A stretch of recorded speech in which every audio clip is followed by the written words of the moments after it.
Benito Mussolini, no seu artigo Teutônica do jornal Il Popolo de Itália de 26 de maio de 1934, descreveu assim o nacionalsocialismo de Adolf Hitler, abre aspas, 100% de racismo. Contra tudo e contra todos, ontem contra a civilização cristã, hoje contra a civilização latina, amanhã, quem sabe, contra a civilização do mundo inteiro. Fecha aspas. Hitler, no seu primeiro encontro com Mussolini em Veneza, em 14 de junho, se referiu assim a Jesus Cristo, abre aspas. Esse judeu descobriram um jeito de enganar todo o mundo ocidental. Ainda bem que vocês conseguiram injetar mais de uma pequena dose de paganismo na Igreja Católica, fazendo de Roma o seu centro e usando-a para seus próprios fins. Fecha aspas. Hitler acrescentou que não conseguia ver nenhum benefício trazido pelo catolicismo à Alemanha. Depois desse encontro, Mussolini escreveu para Cesare Maria de Vecchi, embaixador italiano na Santa Sé, em 22 de junho, abre aspas. Vou poupá-lo de todas as idiotices que Hitler disse sobre Jesus Cristo ser da raça judia, etc. Fecha aspas.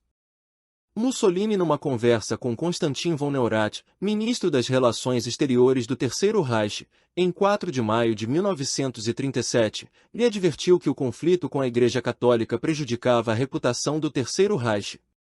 Baseando-se na sua própria experiência, ele aconselhou os nacionalsocialistas a permitirem o ensino religioso nas escolas públicas, o que ele fizera no Reino da Itália com resultados muito proveitosos. Mussolini sugeriu que ele, ao conceder pequenos favores ao alto clero, como distribuir bilhetes de trem gratuitos e conceder deduções de impostos, por exemplo, conseguiu conquistar o apoio da Igreja de tal maneira que até declararam a Segunda Guerra Ítalo-Etíope como uma guerra santa.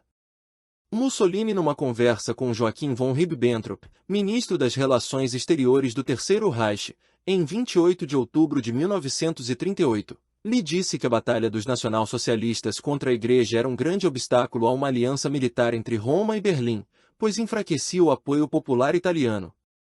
Ele sugeriu que antes do pacto proposto por Ribbentrop ser assinado, o Terceiro Reich tinha que dar um jeito de fazer as pazes com a Igreja.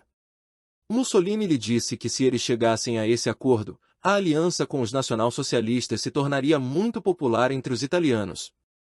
Mussolini enviou uma carta para Hitler em 30 de maio de 1939 onde ele lhe aconselhou, abre aspas, aprofundar ainda mais as relações não apenas entre os governos das potências do eixo, mas também entre os povos.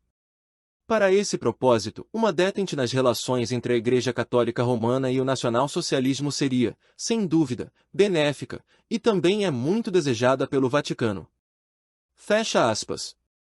Francesco Orestano publicou seu artigo A Vida Religiosa na Nova Europa na edição número 12 da revista Gerarchia de Mussolini em dezembro de 1942, onde ele reclamava da perseguição dos nacionalsocialistas contra a Igreja, abre aspas.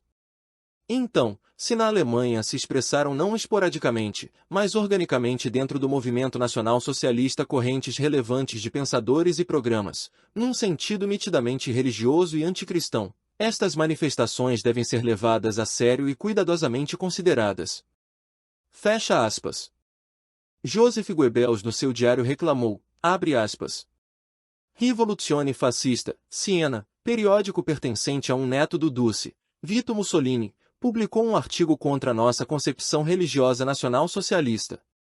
O artigo trata do mesmo argumento discutido recentemente na Gerarchia e se expressa no sentido de que a Europa é um continente cristão e que o domínio cristão no continente deve continuar.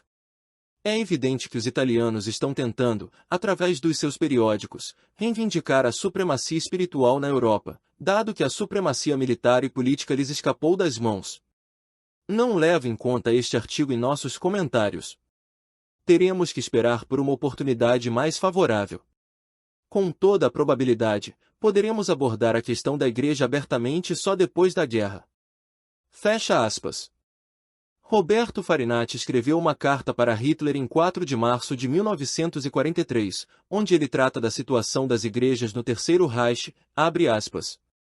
Não podemos negar o fato de que há cerca de 900 milhões de almas no mundo que se confessam aos cristãos e que, mesmo que sejam, em grande parte, por tradição ou quase por inércia, estão prontas para se levantar, como se por orgulho ofendido, quando na substância ou na aparência das coisas, parece-lhes que há oposição ou aversão por parte do Estado às suas igrejas. Os judeus conseguiram com uma arte diabólica criar uma frente cristã e lançá-la contra nossas duas nações, acusadas de paganismo. Infelizmente, mesmo que essa acusação não seja verdadeira, ela é revivida e instrumentalizada contra as potências do eixo. E testemunhamos o maior paradoxo, na verdade a comédia mais abjeta, de uma Rússia sem Deus que deu seu apoio ao que Londres e Washington chamam de guerra em defesa do cristianismo. Como você sabe, Stalin se apressou em restaurar a liberdade de culto e, enquanto isso, agradece ao arcebispo da Cantuária, que continua a enviar-lhe suas copiosas bênçãos. Enquanto os Estados Unidos enviam o arcebispo Selman para a cidade do Vaticano e Roosevelt manobra os prelados católicos com habilidade judaica. Sem dúvida, na Alemanha, se tomou uma posição contra as igrejas. Os cardeais e bispos, os pastores evangélicos aparecem isolados, desprovidos de autoridade e combatidos no exercício de seu ministério. Não há jornal evangélico ou católico de alguma importância que dê a impressão de que pelo menos os religiosos fiéis às diretrizes do Reich possam se declarar patriotas e demonstrar seu fervor na luta, como fazem os correligionários dos Estados Unidos e da Inglaterra. Fecha aspas. Farinati enviou uma cópia dessa carta para Mussolini. Farinati, numa carta para Mussolini em 23 de abril, admitiu que foi incitado por Ernst von Weizsäcker, subsecretário de Estado do Ministério das Relações Exteriores do Terceiro Reich, a escrever essa carta para Hitler. Mussolini confidenciou para o jornalista Carlo Silvestre em 13 de fevereiro de 1945, abre aspas. Se a Alemanha tivesse permitido que o conceito da nova ordem fosse esclarecido, a guerra entre a Alemanha e a Rússia teria sido tornada impossível. Alemanha, Rússia e Itália estavam naturalmente destinadas a se entenderem por razões ideológicas, por afinidade de sistemas políticos, de mentalidade política. Se já tivessem chegado a um acordo, teriam domínio absoluto sobre a Europa e poderiam influenciar a política mundial. A sua união tê-los elevado à dominação mundial, teriam dado à Europa e depois ao mundo uma ordem verdadeiramente nova. Tudo levou a Alemanha e Rússia a se darem bem. A Rússia era ou não um Estado totalitário como a Alemanha? Existe ou não na Rússia uma disciplina semelhante e mais severa que a alemã? Nenhum antagonismo religioso dividiu e divide estes dois países, porque se na Rússia eles têm a religião do leninismo, na Alemanha são anticristãos como na Rússia, e para os alemães a religião católica é superada juntamente com o pietismo, com a bondade e com a humanidade. Os alemães têm a religião do sangue, que deriva de um conceito racial. Tudo os levou a se entenderem. Apoiei esta tese em vão. Pelo que lhe digo, você pode entender que eu estava disposto a fazer uma nova revolução dentro da revolução. A socialização deveria ter ocorrido em 1939. Esperava um encontro a três, um encontro que provavelmente teria marcado o início de uma nova história do mundo. Fecha aspas. Isso tudo nos mostra que Mussolini sabia que os nacionalsocialistas eram contra a Igreja, porém, mesmo assim ele se aliou com eles, provando que ele não era católico.